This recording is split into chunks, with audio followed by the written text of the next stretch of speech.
Good evening, everyone. Welcome to CSIS. I'm Kathleen Hicks. I direct the International Security Program here and am the Henry A. Kissinger Chair. Sorry about this. Our microphone is a little unsteady. Tomorrow, you may know, is International Women's Day, so it's a perfect time for us to be talking about women, work, and economic growth. Who better to have with us for that discussion than Christine Lagarde, the Managing Director of the International Monetary Fund, who is tonight launching a new IMF book on these topics.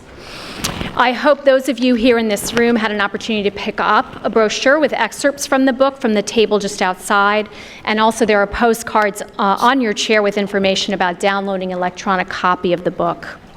Just a few social media reminders. Be sure to follow us on Twitter. We're at Smart Women. And check out our Smart Women podcast and our Smart Women iTunes U course. If you're live tweeting, and we hope you are, throw in the hashtags at CSIS Live and at IMF Gender.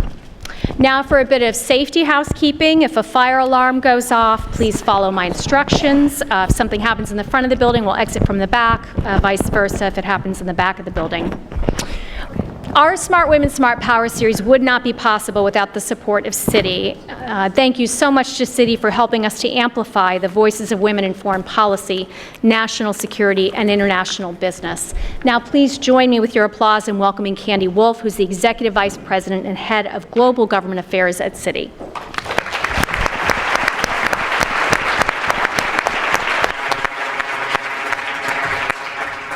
Thank you, Kathleen, and thank you all for joining us. This is the second Smart Women, Smart Power conversation of 2017. So it's great to see such a wonderful turnout for International Women's Day. We're a proud sponsor of the series. We've been doing it for a couple of years now, and it continues to bring together all these extraordinary women who are in foreign policy and national security and business. And we're really thrilled to have Christine Lagarde here to speak to us today. Her career has had a series of firsts, and Kathleen will speak more to her bio, but she was the first female chair at her former law firm, the first female finance minister of a G7 country, and of course she's the first female managing director of the IMF.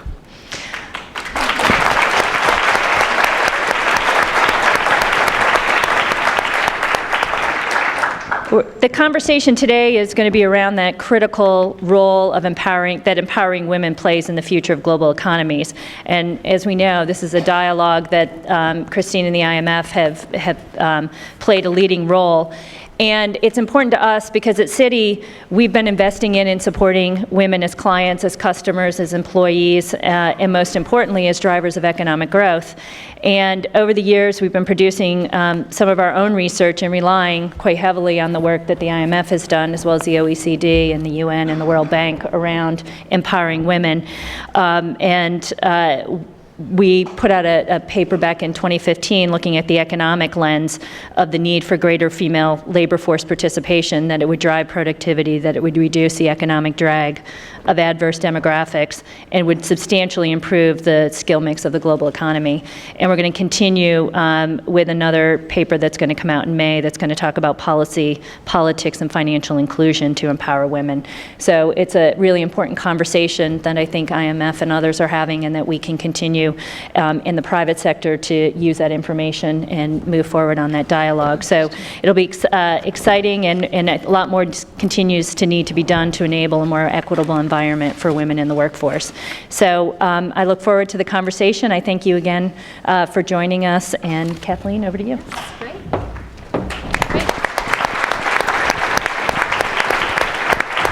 Again, thank you to Candy and thank you to Citi. We are so pleased here at CSIS to have Christine Lagarde with us here this evening. She is, as Candy mentioned, the first woman to serve as Managing Director and Chair, of the Board of the IMF, a position she has held since 2011. Before joining the IMF, she was France's Finance Minister, also the first woman to serve in that position. And in 2004, she was appointed the Legion of Honor of France's highest order. This is actually a homecoming of sorts for Madame Lagarde, as she led the U.S.-Poland Defense Industry Working Group here at CSIS from 1995 to 2002. We always like to think that our legacies from CSIS go on to do great things. I think you've topped our highest expectations in that regard. And I also suspect she will find our new facility and new building perhaps a bit more welcoming than our old haunts at 18th and K Street. As always, our moderator today is CSIS Senior Associate Nina Easton, who is also chair of Fortune's Most Powerful Women International Summit and the co-chair of the Fortune Global Forum. Again, thanks to everyone for joining us, and over to you, Nina. Great. Thank you. Thank you, Kath. Before we get started, one housekeeping matter. We are going to have questions. We do written questions. There will be cards distributed. Write down your question, and Beverly back there will make sure they're collected, and we'll get to as many as we can by the end of this. It's such an honor to be here again with Madame Lagarde. You and I spoke on stage last, I think in 2011 or something like that. A lot in the world has changed. But a lot of things haven't about your past. I was in an ice cream shop with my daughter in Bethesda a couple nights ago, and there was this graphic up about all the landmarks and high points in the Bethesda area, and there was a picture of you. Why? Because you guys may not know this, but Madame Lagarde is a graduate of Holton Arms, right up here, a girls' school. That was your experience, not just your first experience in America, but your first experience with girl culture. How'd that go? It was difficult. It was difficult because I had, I grew up in a boys' environment, being the eldest of 3 brothers. And having gone to school in a strictly co-ed and predominantly boys environment, I found myself in this girls-only school, which I love. I love the school. But not having boys around was very strange for me. And I found it a little bit difficult, especially with the blind dating and all this stuff that was going on. It wasn't really me. And you, what's an interesting little detail about you from those days was you complained, I think in a yearbook note, that you weren't very fond of math. So, and then you became the top finance person basically in the world. You went on to become a very esteemed lawyer, of course. But it's an interesting, it's an interesting commentary on the different pathways there are to a career, and I wonder if you could reflect on that just a moment as we open. I think it's I don't pretend to be the standard setter, but I think that more and more we have to reinvent ourselves. And while a couple of generations ago people could have a particular training, enter a particular profession, and live their whole professional life in that environment, I think you more and more need to reinvent yourself, move from one particular job to another job to another environment. And I think that, I dare say that I think women are probably better equipped for that, because we multitask a lot. And multitasking, we just have to be available for one particular set of tasks that we have at a particular moment in the day, and then move to something else and move to something else. So if professional lives also take that kind of course, simply because it's the mobility imperative, it's the new technologies requirements, and so on and so forth, we have to be agile enough to face those changes and not to suffer from the changes. That's the risk that we're all exposed to. But I think we need to constantly have both the humility and the sense of risk to actually get on with it and do it, and risk to fail in the process. You were such a risk taker, a barrier breaker. You went into these. I was crazy at some time. Did you? Did it feel like it? How so? How so? Well, one example for me in retrospect is back in 2005. I was, happily following my nice, comfortable,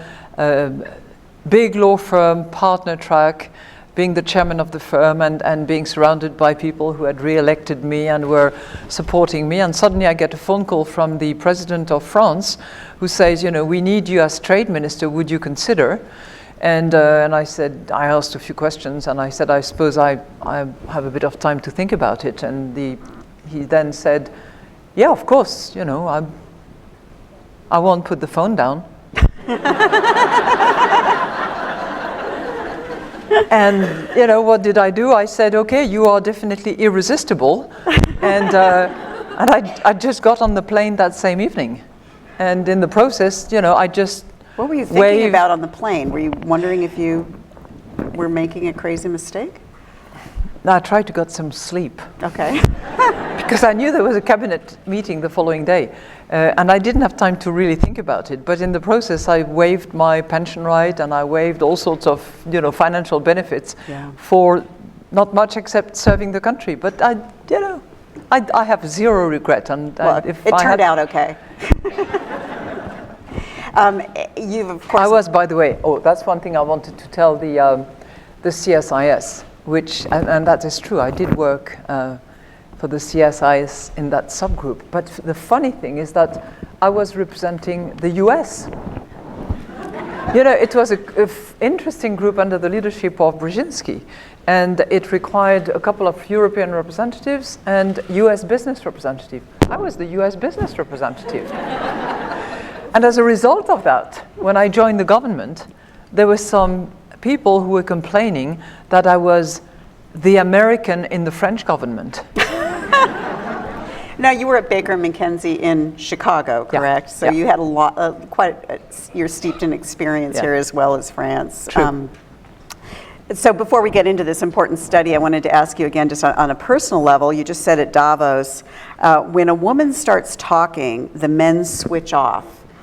You've experienced this in settings that you're in all the time.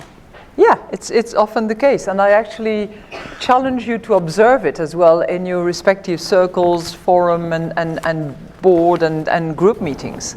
It's very often the case, particularly in male-dominated environment, that when a woman who is part of the group takes the floor or is given the floor, very often men in the room, their level of attention goes down by a few notches, and they start doing something else, looking at their emails or chatting with the person sitting next to them. It happens all the time, but particularly in those moments. And I've observed that, and I've always tried, especially if I'm in a chair position or as president of the group or in a sort of hierarchical position, to remind people that everybody needs to be listened to.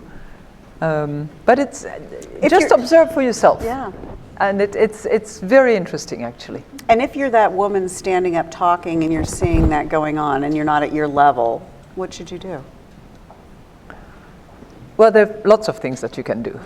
You can sink in your text, keep going, and hope that it finishes as quickly as possible.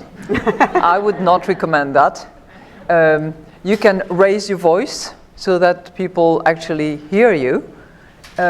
One of the things that I've found most effective, because I've found myself in that position, is to actually pause. Because people suddenly think that maybe something is wrong. That's great advice. And they suddenly pay attention again. So you can, at that point, start again with a big smile, and generally the attention has gone up. That's fascinating. Yeah. You've also I've done that in international settings. It's also very interesting. There are some crowds that simply don't pay attention to speeches when you give a speech. And it's particularly true in some Asian countries, where there is a cocktail party, you're supposed to be the keynote speaker, you're standing on that podium and everybody is enjoying drinks, chatting away, blah, blah, blah, blah, blah. And there you are, trying desperately to get your messages across, and nothing happens. They keep go blah, blah, blah, blah. So what I have often done in those situations is either use another language, and people are in shock. They think they're missing something. Well, they were missing something. And then you switch back to the language that they can eventually understand. Or worse, but I don't encourage that in any setting, start singing. Now, I guarantee the shock. And have you done that? Have Yes, you used that technique? yes. Seriously? In Where? one particular country, yes. Tell us. No. You've also challenged CEOs when they say, well, about their boards of directors, and they say, well, there's just not enough women. Oh, yeah. And what do you do then? Well, I was confronted to that when I was finance minister, because in France there are still a few companies that are partly or wholly state-owned. And for those companies, the Minister of Finance has a duty to see what the strategy is, what the the plans are, and so on and so forth. And one of my concerns was, how many women do you have on the board? So year one, I see those CEOs or chairmen, and they come to me and they explain the business strategy and they develop the plans and they explain why the bottom line is here or there or somewhere else. And when asked about women on the board, they generally say, oh, I would love to have a woman on the board, but I just can't find a suitable woman, or all those I know are already tied up and can't accept the position. So year two, well informed by year one, and they came back, most of them had the same issue. I couldn't find anyone suitable. They would love to do it. So I had prepared my list of about 20 or 30 women I knew, fully competent, perfectly skilled, and generally, willing to serve. So I could hand out the list and say, well, since you so much want to have a woman on the board, here is the list. And I'm sure they were very gracious about it. Well, year three, they had complied. I like that. So you've just released at the IMF this really groundbreaking report, and I encourage people to get a hold of it. I think there's cards on your seats where you can go online and read it.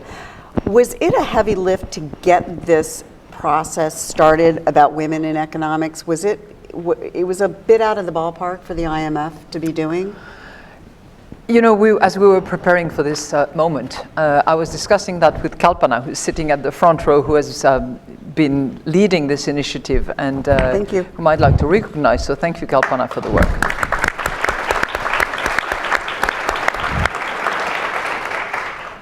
And when I started pushing that issue,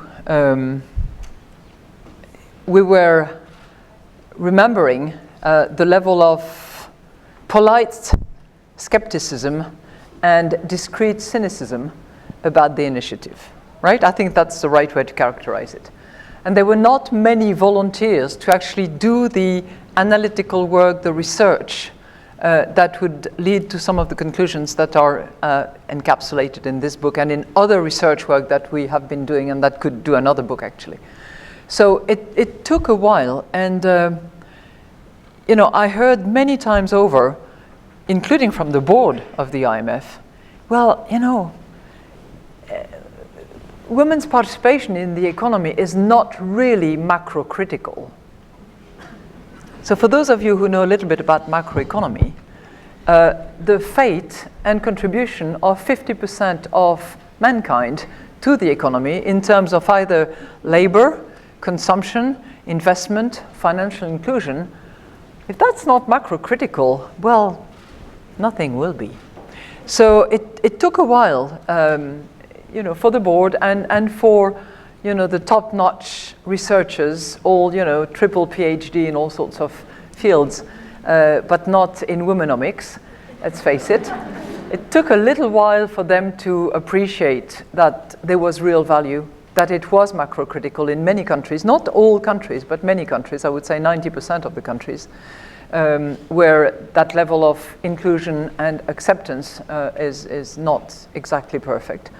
And now I think it's a much more accepted principle, to the point that we can now drill this down to the operational level. Mm-hmm. And that's what we really want to deliver, because it's one thing to convince the board, to convince staff. It's one thing to develop the analytical work and to publish, and it's critically important, and the research has to be, top-notch so that it cannot be challenged for its mediocrity. Yeah. It can be challenged, of course, like any piece of research, but it has to be excellent research work. But then we have to take it further to make a real difference and to take it at the country level. So we are pushing, and there are countries around the world that are now doing it seriously, gender budgeting. Our ambition is to go further and to do also gender surveillance, gender programming. When we do a program with a country which is in a difficult situation, which has to take fiscal measures, typically consolidate, called austerity sometimes, which has to do structural reforms in order to unlock the potential of the economy, which has to adopt a particular monetary policy. What in all that is going to be supporting women's contribution to the economy? So, elephant in the room question on this, how about Greece? When you look at Greece, is that something you would apply there? We could apply it to Greece if we had a program at the moment, but we don't. For the last 2 years, we have not had a program in place in Greece. Maybe we will. And if we do, I will insist, as I now insist on any program that is approved, that is proposed to the board, that there be women-specific measures. I'll give you an example. Yeah. We recently submitted a program to help Egypt deal with its issues and restructure its economy. Well, Egypt is one of the countries where women's contribution to the economy is very low. Right. And where if the gender gap was closed, the GDP of Egypt would be significantly higher. So we are not the top-notch experts in, micro reforms, but we know for a fact, and we know for having worked with NGOs on the ground in Egypt and working with the World Bank, that the issue of women's participation in Egypt in particular is a factor of how safe it is to get to work. Mm-hmm. So we did ask that in the reforms that Egypt has to undertake, specific effort be put into safer transportation, better childcare for children, so that mothers, this is not specific to Egypt, it happens in other countries as well, but that there be budget items specifically identified for that purpose, so that with better transportation, women can actually feel safer going to work and back. So that Egypt raises the cultural question. There's cultural barriers to increasing women's labor participation. What was the reaction from Egypt to this? When we do that in the context of a program, it's generally much easier, because it's a partnership that we have with the country. The country owns the measures, but equally it's negotiated between us, and it's a reasonably comfortable position to say and to explain, you really need that, because it's an economic booster. If women are smart, if they can produce smart power, they also produce smart economics. Right. And we are in a reasonably good position to convince the country of that in that particular situation. But you're right. The cultural barrier is enormous. We're working really hard and have been working for the last 3 years in Japan, for instance. And the Prime Minister of Japan and his wife are convinced of the necessity, if only for demographic reasons, in Japan, which is a rapidly aging society, where either you bring migrants into the country, who are highly resented by the Japanese culture, or you facilitate the access of women. So they're convinced that facilitating the access of women, of very talented Japanese women, to the workplace is a must. Budgets have been allocated. Childcare centers have been built. But it's still difficult to actually... There have been 1 million jobs created, if I recall, since the last 3 years for women. But but a lot of them, as I understand, are part-time, or right? It's not. Yeah. It's not the. Yeah. It hasn't been the great progress that some There's people been some expected. progress, some progress, but it's gradual. It's laborious.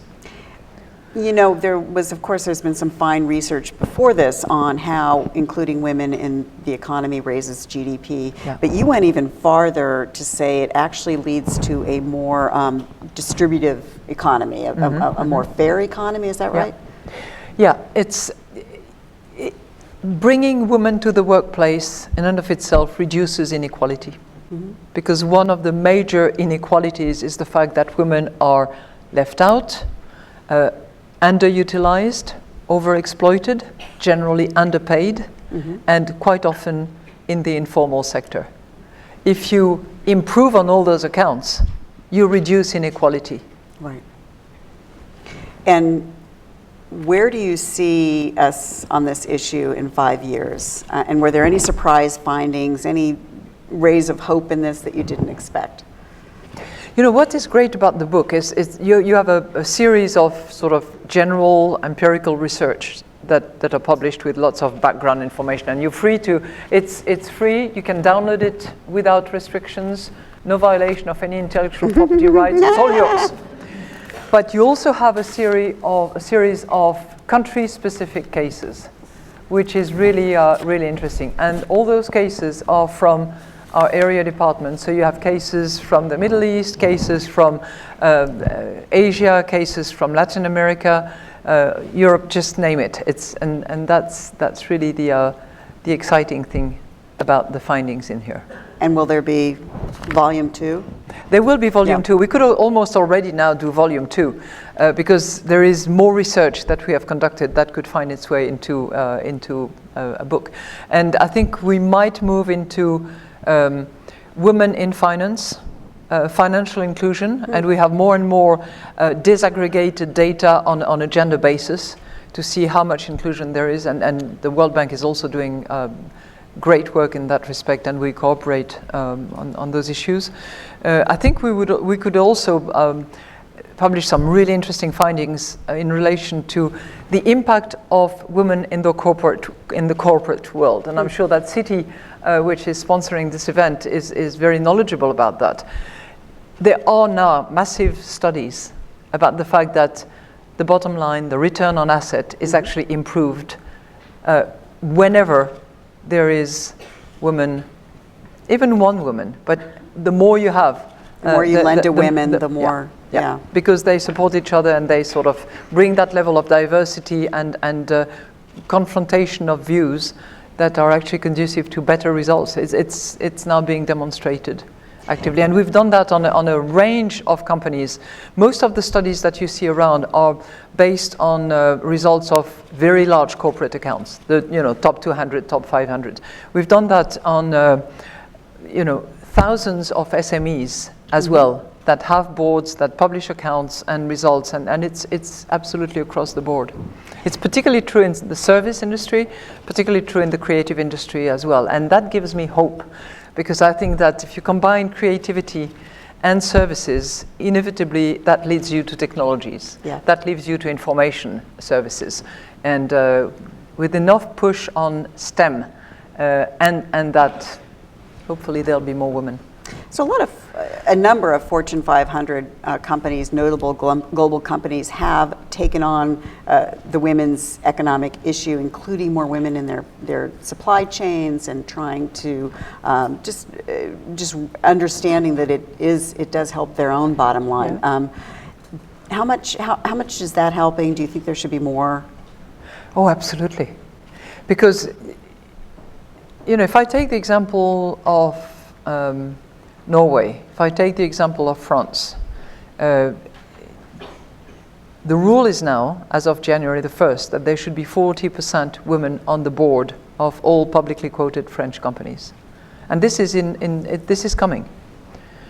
If I look at the composition of boards in this country, it's what, 17% at best? 14 to 17, something like that, yeah. So plenty of room for improvement. And it's not to suggest that French companies are performing better or are delivering better results, but it's setting standards for inclusion and diversity that I think ultimately will be good for the bottom line. So I need everybody to start passing their questions as we turn the subject matter a bit here. Of course, there's been a rise of nationalism, protectionism, anti-globalization. You at Davos and elsewhere, you've raised concerns that this is partly because of a middle-class crisis. What's your thinking about what's behind this? We are representing 189 countries. That's the membership of the IMF. So I need to be very careful at not focusing exclusively on what has happened in the UK with Brexit, some of the recent elections, including in this country, and be mindful of what's happening in the world at large. And there are many, many countries, and certainly a majority of our members, which are counting on international trade, which are relying on migration of people, which are dependent on remittances, which rely heavily on that openness that has really applied to a lot of the developing and middle income countries in the last 30 years. So, I have to have that landscape in mind and recognize at the same time that in quite a few of the advanced economies, including some European countries, including this country, there is a sense of frustration about international trade and the alleged benefit of international trade. So our recommendation at the IMF is to make sure that we secure the benefits of international trade, which has, after all, enlarged the choice that people have, which has reduced prices in many instances, which has increased the average income as a result of the development in the last 30 years. And all that is positive, but which has also eliminated jobs, which has also restructured supply chains, which has also eliminated jobs in some regions, in some countries. And I think that latter part of the international phenomenon that we have seen at work in the last 40 years has not been taken seriously enough. And while there have been some efforts to retrain, to support, to have a social safety net in some places, probably not enough, and probably not in as many places and as efficient as it should be. So I think those are the two concerns that we have at the IMF. Make sure that the benefits still hold. If millions of people have been taken out of poverty, if productivity has improved, if the factor of production have been allocated more efficiently, it's also because of international trade. We don't want to lose that benefit. But equally, we need to focus on those who have been left out, or feel under threat. And I would add one thing. Part of it is international trade, but a big part of it is technology breakthrough. Changes in the way in which manufacturing is conducted, changes in the way in which services are provided. And we will see more and more of that.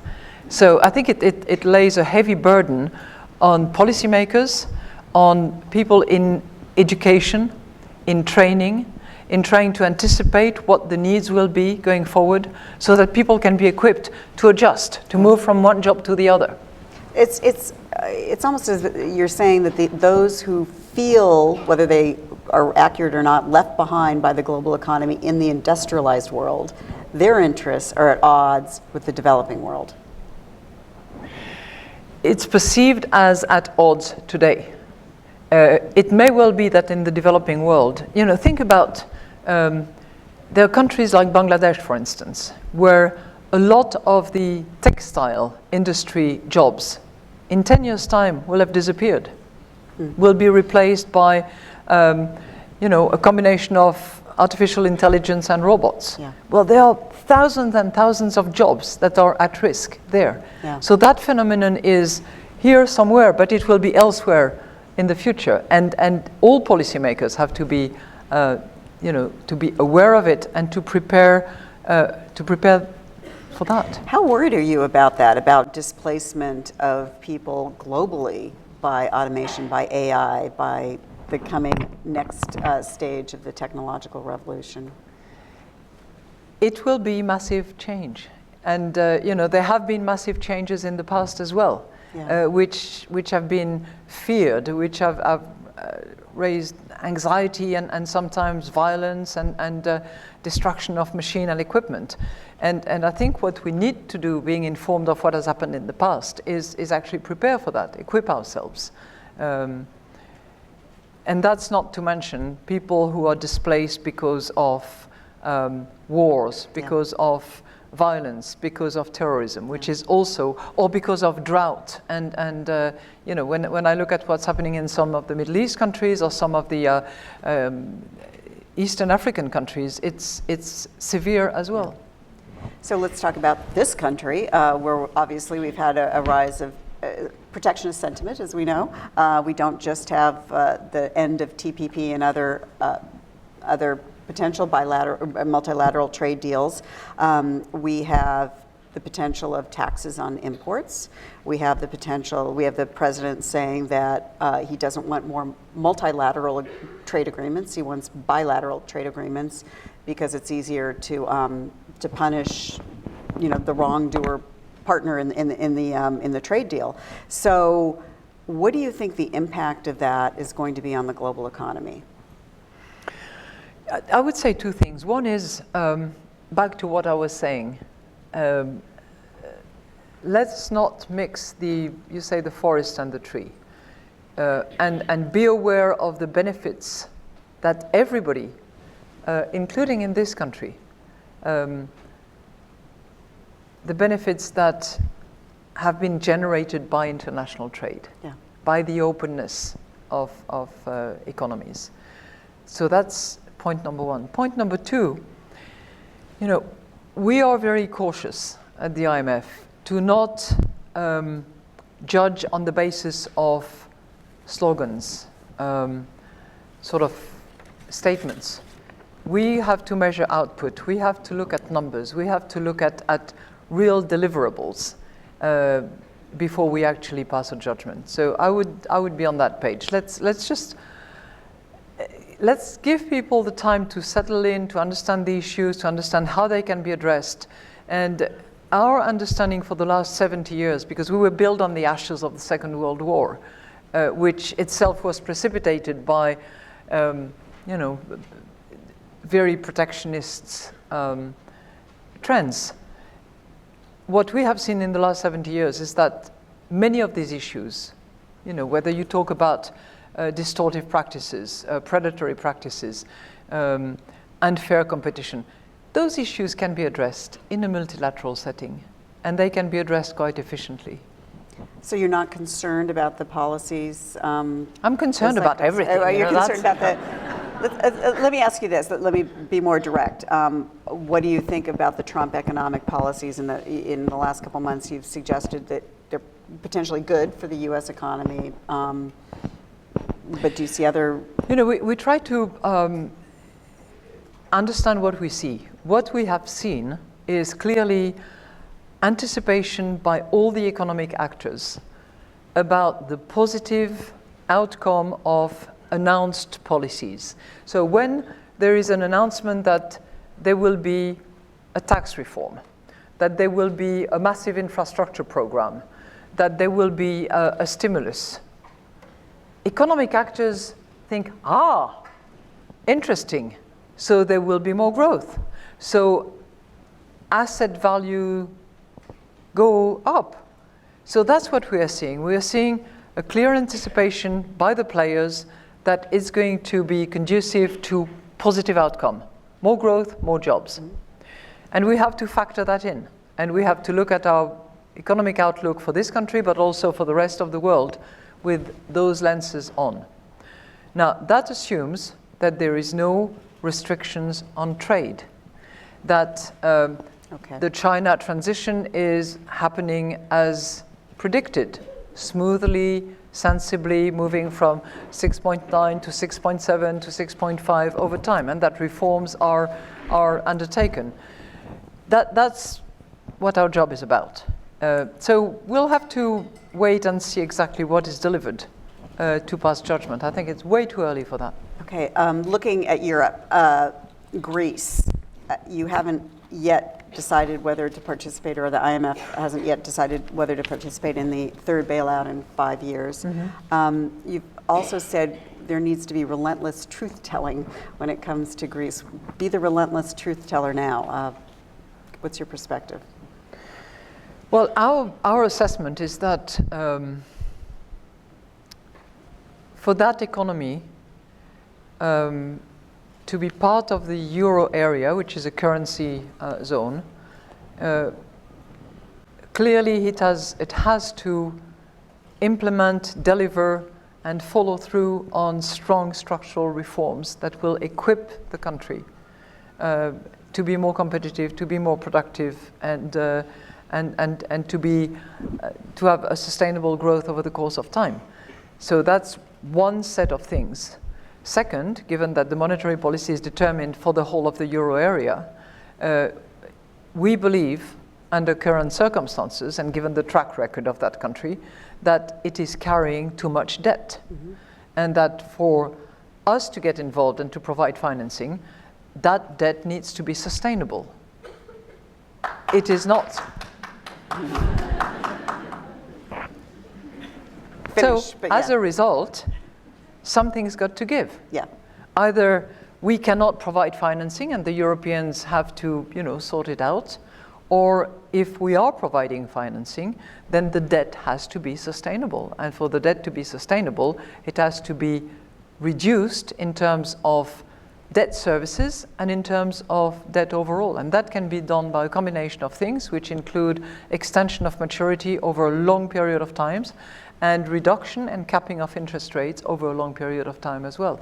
This is what we are discussing at the moment and what I call walking on two legs. The strong structural reforms and a debt that is sustainable. France is facing elections, your country. What's your just overall political sense of the currents in France, and do you have any predictions for us? I'm afraid I'm going to pass on that one. Because as Managing Director of the IMF, I cannot opine on my country. I can only repeat like a parrot what it says in the Article 4 review that was conducted back in July. So it's not going to take you very far. So, and nobody will make any announcement out of it. Yeah, she's avoiding making news. So a personal question for you. What have you learned from failure or disappointments?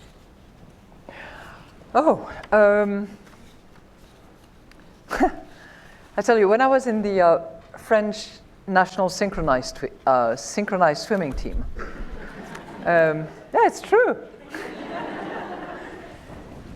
We had a coach who and it's a very difficult sport. It looks a bit, trivial and silly, but it's not. You have to be a really good swimmer. You have to be a really good breather. You have to be able to hold your breath for a long period of time, and you have to do teamwork all the time. And she used to say, in tough times, when you're getting those crappy grades, because it's like ice skating or artistic skating, whatever it is, you have judges that look at you and verify whether you are perfectly vertical, whether you are high enough, whether you are moving in perfect synchronization, and they give you, grades. And she used to say, when you get those bad grades, grit your teeth and smile. And when you have a clip nose on, when you are spending a lot of time underwater and you're working with the team, to actually do that takes a bit of spirit. And I think that's what I learned from failing, is that you have to grit your teeth, swallow it, you failed, okay, fine, and smile, get on with it, and move on to the next stage. And don't carry with you the guilt or the bad feeling or the impression that you're that sort of failed person. Just move on, and it will be fine. It's just that it was the wrong choice or the wrong path or the wrong school or the wrong exam, and you have to find something else. I have huge confidence in other people and a degree of confidence in myself that has sometimes helped me take those crazy risks that I took. And what accounts for that degree of confidence in yourself? Love. Love? Yeah. Yeah. You have, I'm sorry, this is outside the economic field by a long way. But I very strongly believe that you can, love generates confidence. If your parents love you, if your siblings love you, if your spouse, companion, whoever, or your children love you, it gives you that level of confidence that helps you move to the next step or do something else which is harder, bigger, or further. Yeah. That's very, very smart and very powerful. Wow. We have a bunch and of it's beautiful because you can give it to others. You can give confidence to people. If they feel that you love them and that even if they fail a little bit, it's okay. You still love them. Good mom.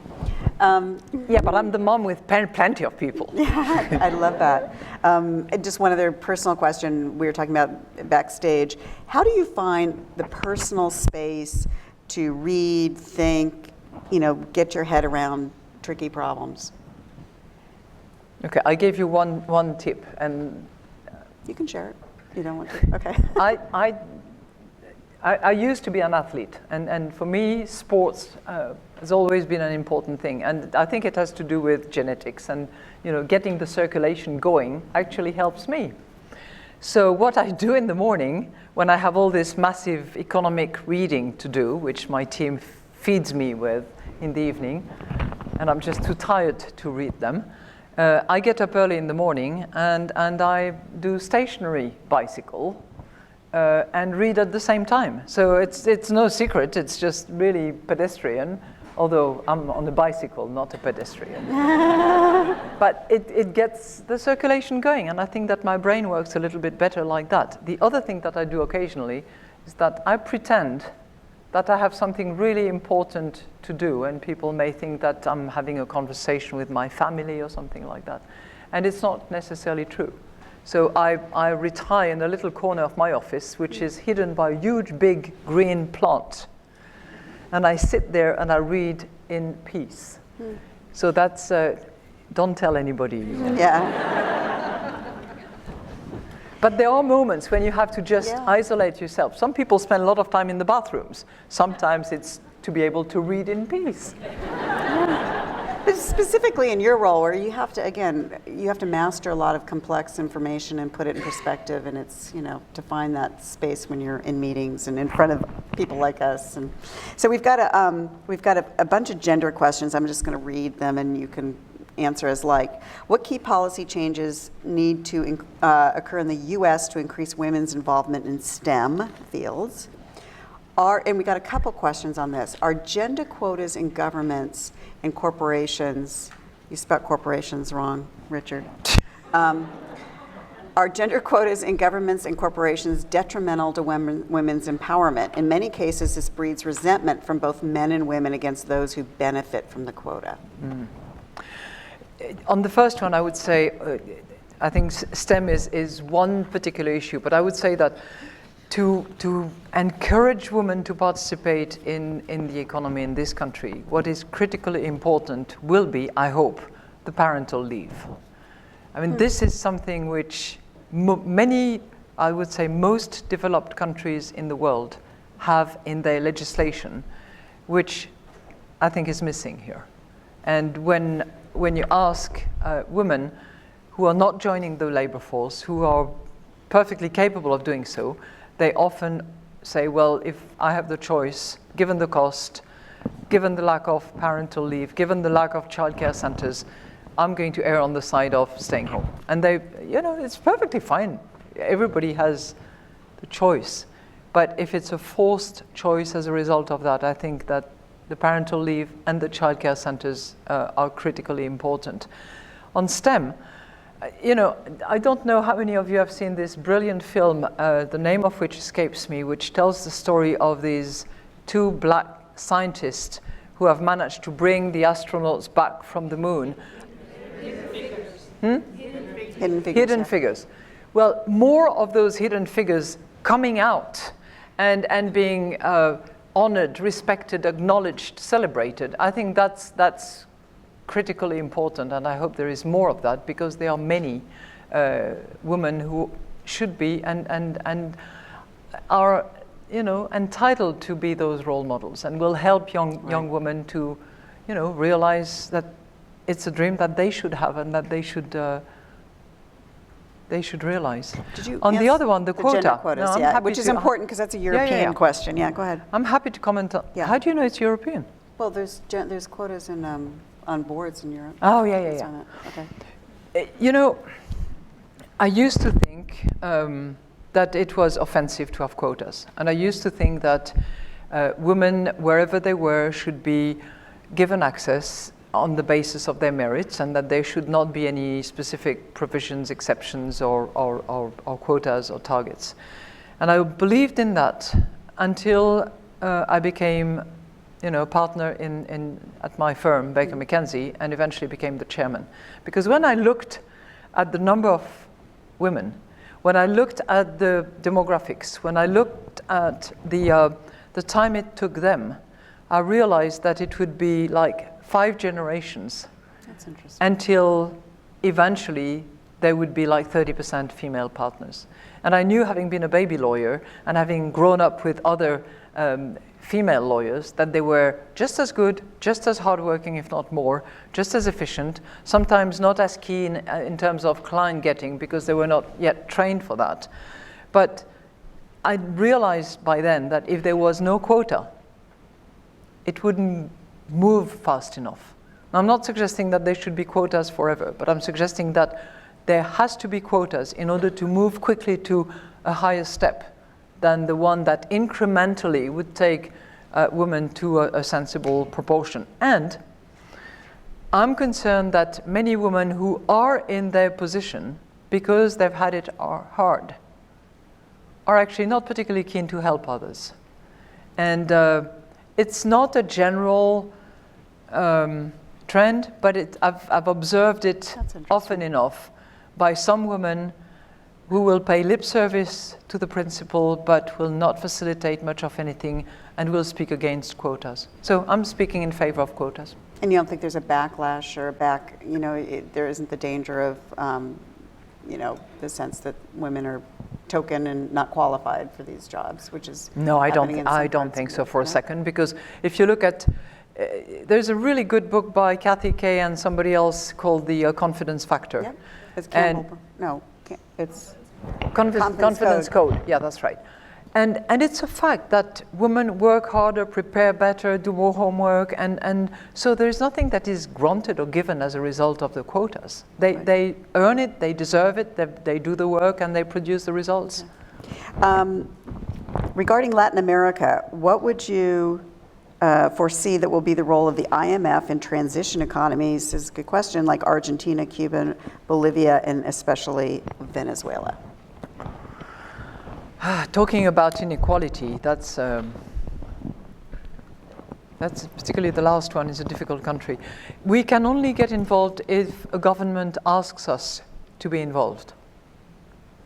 So Cuba is not a member of the IMF, cannot possibly ask us to do anything. One day it will apply, maybe. Venezuela is not asking for anything, and we have not had actual numbers from Venezuela for the last 10 years, is it? So there's no way we can actually, support in the absence of any data about the country, except things that we try to elicit from other things. I don't know if banks are very active or have access to a lot of numbers. I doubt it. Argentina is a very positive story, because after 10 years of not wanting to deal with us, after the change of government, situation has completely changed, and we've been able to work very cooperatively to sanitize data, to understand data, to have good CPI numbers that we can trust. And we've been able to conduct what we call an Article 4, which is an audit of the economy of Argentina, which is something that members actually owe to the membership on an annual basis. So that has been a very, very positive change. A bright spot. So our final question, you've had a long and distinguished career in the public sector. Where do you see yourself working next? And I certainly believe that there's another chapter in your life. What would you advise young women looking to advance and grow as leaders, especially in typically male-dominated sectors? I often try to give advice to younger women because I remember what I was like when I was their age, coming out of school, not really knowing how to dress, not knowing how to address, not knowing the ropes and the tips and all of that. And I was very lucky to have a female partner in the law firm that I joined, who sort of inadvertently helped me into the job and gave me the sort of implicit training by just being there and being who she was.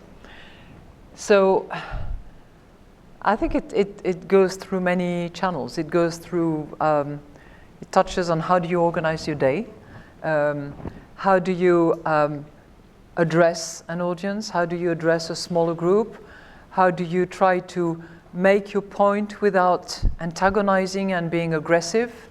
From my perspective, but it might be different for other people.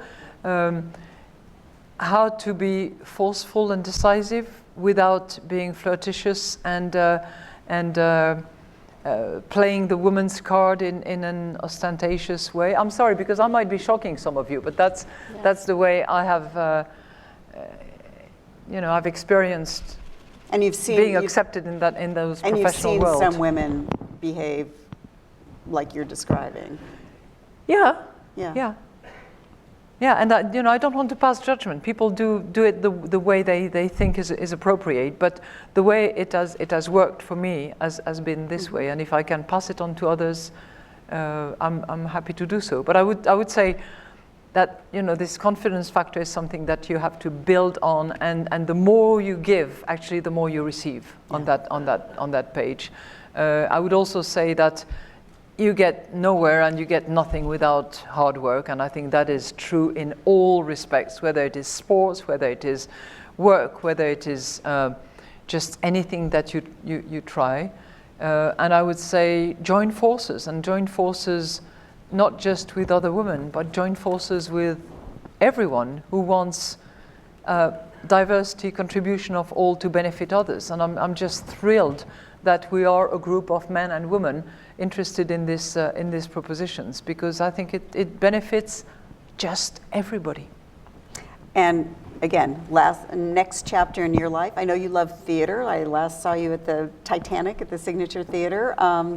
You love art in your life, I think. But what's a potential next chapter for you? I don't know. I might be a yoga teacher. I might be a... Do you do yoga? Yeah, I do, yeah. Oh. I might be growing roses in Normandy. I have no idea. I've changed courses many times, and I've never done any planning for it. So I think it's also a question of being available and feeling that you serve a valid cause. An opened opportunity. Yeah. Well, yoga instructor, Madame Lagarde, you've been not only incredibly insightful, but incredibly inspirational to all of us. Thank you so much.